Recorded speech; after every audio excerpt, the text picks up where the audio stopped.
Million is the general coordinator of the Alliance for Food Sovereignty in Africa. AFSA is one of the big, in fact, it's the biggest network in the continent.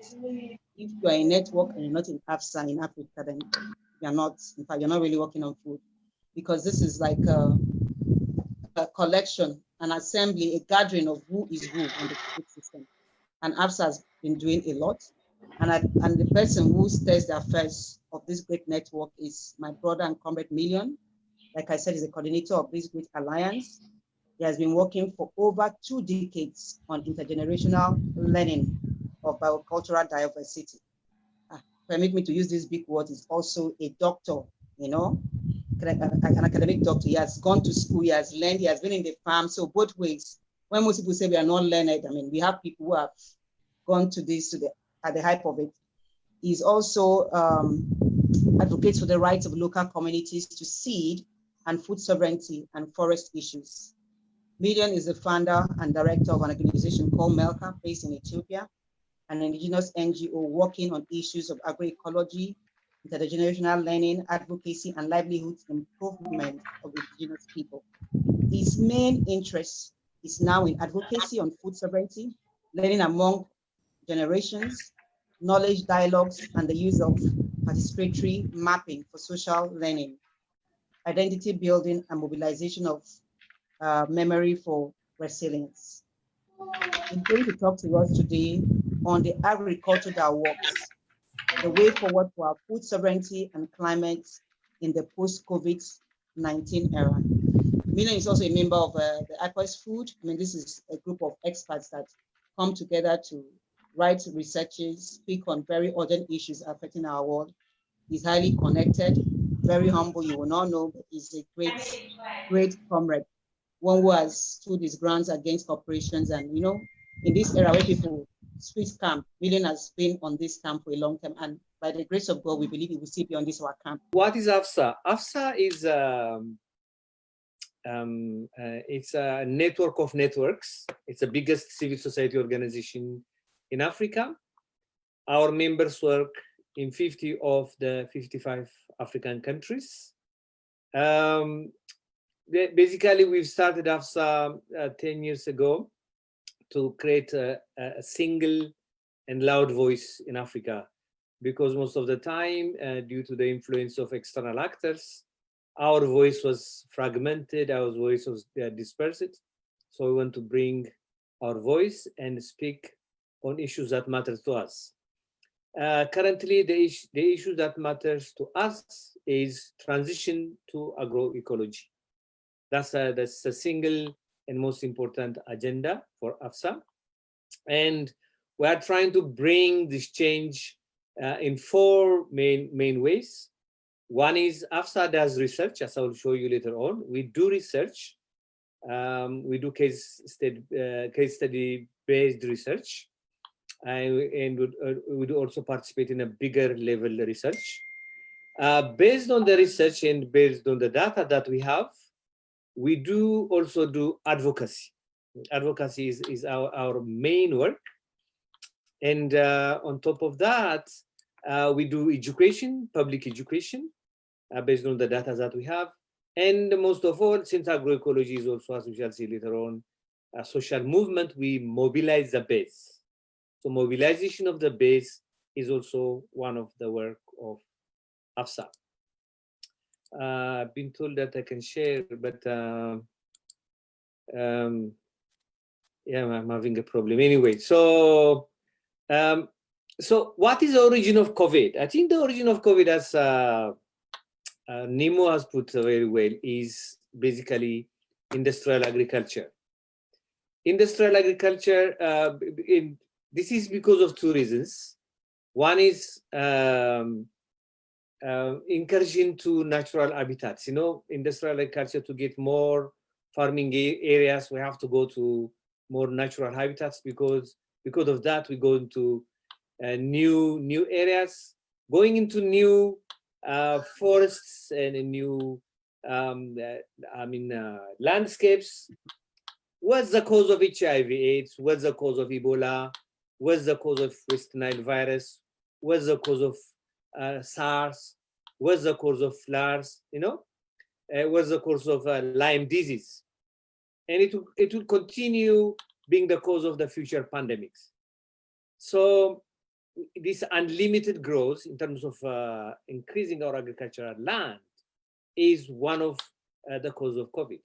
The second cause of COVID and pandemics is intensive livestock production. The diversity among the livestock is very limited, and they are put in a very confined area. They are mixed, we are mixing chickens and also pigs. So that kind of mixing and loss of biodiversity, a lot of antibiotics, is a necessary, it creates a necessary environment for zoonotics to jump from one animal to another. So that's part of the crisis. Well, I've been told that there will be presenters who will be going to talk about the health crisis that's going to be caused, and it's already being caused by COVID. The impacts are quite broad. There is a health crisis happening. Health crisis, as you know, the health of local communities, the health of the population is hugely affected. I think we are very, very lucky in Africa that still our hospital system, is not overcrowded, but we have health crisis. And increased marginalization of the already marginalized people, especially the poor people. So they have health marginalization, economic marginalization. There are a lot of human rights issues related to these marginalized people. So increased marginalization is also one of the problems. Gender, women are really having the brunt of this this pandemic.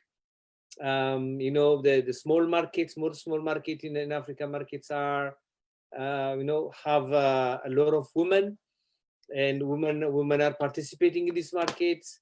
And at the family level, when somebody is sick, they are going to do the most of the care.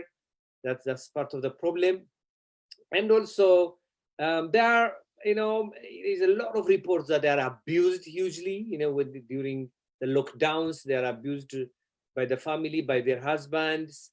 So economically also they are very much impacted. So women are very much impacted.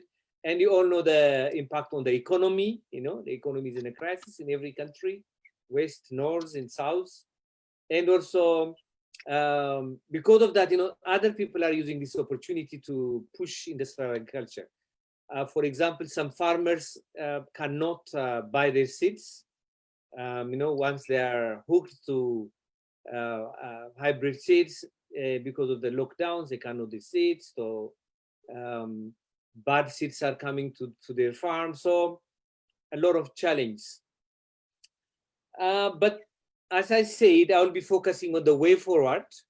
And finally, if I have time, I will speak about the positive signs that we see. Now, I want to leave you with some hope also. I have divided the way forward into 4 sections. What should we do in the future? One is now we have to take immediate action to protect the most vulnerable. I think that's very much important. We have to organize social protection mechanisms. We have to organize emergency food assistance. Informal markets are very key. I think one thing that we have learned from this COVID is how critical informal markets are for Africa. We don't have big supermarkets in Africa, so these small informal markets are important. So they should be supported, and they were never supported before.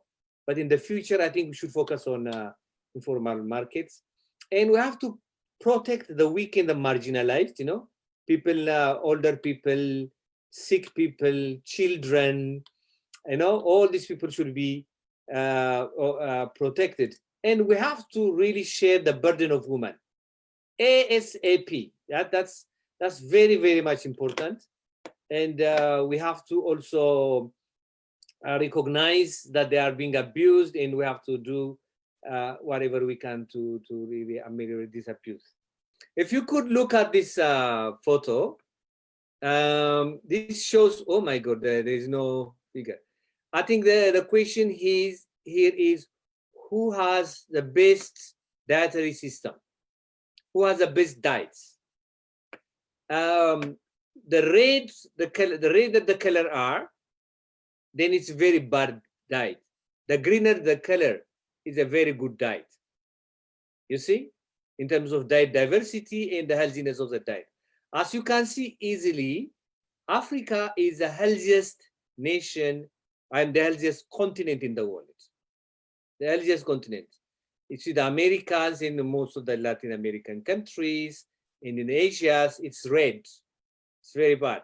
Even in Africa, as you can see, the southern Africa is yellowish and northern is yellowish. These are sites which have experienced industrial agriculture. But the middle one including Nigeria, are very green. So we already have a healthy diet. I think that's the most important thing that we should learn. So why should we forsake this diet for another kind of diet? So what we have to do is recognize what we have already in our hand and work on other areas to improve our diet. Okay. So what AFSA tried to do is to ask a question, you know, if the purpose, if one of the recommendation is to really look at our agroecology as a second recommendation, building the agroecological system, we just wanted to know whether agroecology works for Africa. So what we did is, if you could go down. If you could go down, Joyce. Yes, what we did is we started to collect case studies on agroecology, on land and soil, on pastoralism, on seed sovereignty. We collected these case studies, and these are all the case studies. You can find them in the website. And the big question is, does agroecology work for Africa? By the way, agroecology means actions that change, that brings sustainability and resistance to all parts of the food system. Action and change that brings sustainability and resistance to all parts of the food system, meaning the ecological, economic, and cultural and social. So agroecology is a science, agroecology is a practice, and agroecology is a social justice. So in that case, we just collected these case studies. If you go down, Joyce, and did you go down, Joyce? Okay, so we did a meta-analysis of these cases. We have looked at all these cases and asked it, no? Oh, thanks, no. we have done a meta-analysis of these cases. So what we have found out is that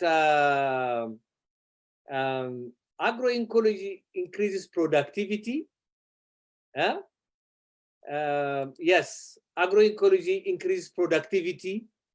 I think most of the time, if you hear the productivist approach or the people who are promoting industrial agriculture, they always say that, you know, we have to use chemicals, we have to use herbicides because we don't feed people. The population of Africa will be by 2050 like more than 4 billion. I mean, so we cannot support Africa with the current production system. So we have to increase productivity. Yes, we need to increase productivity, but agroecology does increase productivity. It does more. What? It improves health and nutrition because of the diversity of the crops that it plants. It creates economic opportunity because people are now learning to eat healthy food. It ensures soil protection, and soil is the most critical factor in the farm. And it increases self-reliance because you don't have to buy agrochemicals and hybrids, and increase resilience because resilience is diversity, resilience is connectivity. Resilience is also the adaptive capacity of your mechanism, and addresses the Sustainable Development Goals. Out of the 17 Sustainable Development Goals, agroecology addresses 12 of them. Somebody asked me when I was talking about agroecology in Yale, in the US, when I say that agroecology addresses the 12, and the students at the Yale University said, why not all of them? And I must agree with them, it addresses all of them. So in a transition to agroecology, what do we mean by transition to agroecology in the context of COVID-19? I think we have to redirect the subsidies that we are giving to industrial agriculture. Farm input subsidies, the FISPs. We have to really redirect those investments, and research investment should increase. I'm not sure whether you've seen the recent report by IPS Food and also BioVision, that most of the research, even the research support that comes from outside, from the Gates Foundation, from SCDC, goes to industrial agriculture. So there is very little funding for agroecology. So we have to increase the funding to agroecology. We have to remove restrictive market regulation, and we have to promote farmers manage system. This is very critical. I think Marianne was talking about the healing power of our seeds. I think we need to focus on that. We have to give access to land to our farmers, women farmers, and those marginalized. Territorial markets, these are very, very important. I think that's what COVID taught us. Where there are markets, local markets, people could survive. Where there are no local markets, people couldn't survive. That's as simple as this. And building local structures should be one of the few strategies. Well, the other thing that we do is, I think, because of this COVID, we could see that the civil society organizations were critical, really, really critical during the pandemic, to serve as actors who are addressing the pandemic. They are organizing local communities, supporting local communities, raising funding to support local communities. So the balance of our powers should be negotiated between the state and civil society, because there will be more pandemic and the impact of climate change will continue. The fourth recommendation is about the improvement of the governance structure. Hey, Million, we have some few minutes left. Okay. Maybe we need to round up. Sorry, I had it in it. Sorry. So we have to have our food policy at the Africa level, and we have to strengthen surface.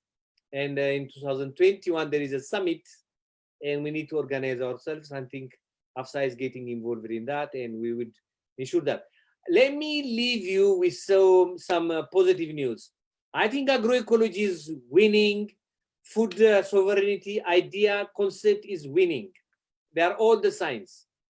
Policy level, farm to fork EU policies. If you have seen it, I think there are some things that need to be improved. But the farm to fork EU policies, the Green New Deal, both in the EU and in the United States, gives me hope that the world is finally recognizing that we are moving in the wrong direction. So we should move in a direction, in a very positive direction.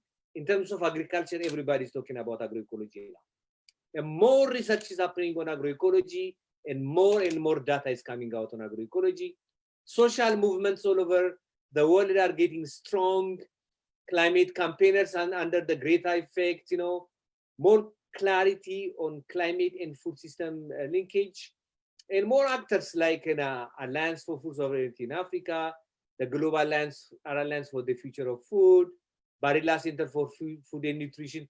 All of them are organizing big events every year on food systems. So this is a very positive sign. And also at the bigger policy level in the FAO, reports are coming out. HLEPE, high-level panel of experts on food security, has produced report number 14. Now 15 again, another report, very, very strongly supporting agroecology. I-PACE Foods is a highly respected body, very, very much in support of agroecology, and very powerful reports. Religious leaders like the Pope Francis, previously, as you know, he has produced a Laudato Si. Now he's producing a new one. Even AFSA was asked to produce a new one, to help in the production of the new statement by the Pope Francis. And religion is coming to agroecology. More business is coming to agroecology, or some in a very funny way. They are trying to, as usual, take our word from our mouths and distort it and use it for their own purpose. But there is a shift, and there is a shift in consumer consciousness also. People are preferring healthy food and agroecological foods. In general, the science, there are positive signs that probably people have learned from COVID and will be moving hopefully into a sustainable world. We're not going to go into through the window that COVID has created with our baggage, with our bad models of development, with our hatred, but with new and very strong strategy. Thank you very much.